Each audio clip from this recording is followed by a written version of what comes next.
स्वास्थ्य मंत्री इस्तीफा दाबी करवा हास्यास्पद कथा। विगत 24 वर्ष धरिक शासन करुवा व्यवस्था दल जितेबाला मेडिकल कॉलेज कौन परिवर्तन कले ना, जदि इलेक्ट्रिक तार परिवर्तन करते, डीजी परिवर्तन करते, लैबोरेटरी इक्विपमेंट को परिवर्तन करते, घटना घटन था।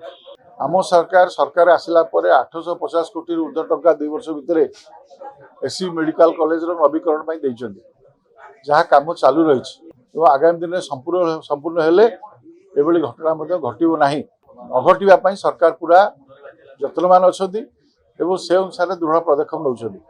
तेणु विरोधी दलकर ये जो दाबी एवं ओडिशा विधानसभा को अचल करने जो प्रयास निरर्थक, ये आदौ समीचीन नुहे, ओडिशावासी हितरे ये आदौ ग्रहणीय नुहे। ये पुराना व्यवस्था थिबा मेडिकल दुर्घटनार कारण से दायी से कथा से भूली जावा उचित नुहे।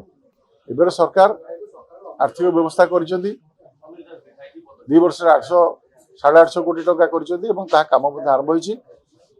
निश्चित भाव में आप देखिए आगामी दिन में घटना घटना।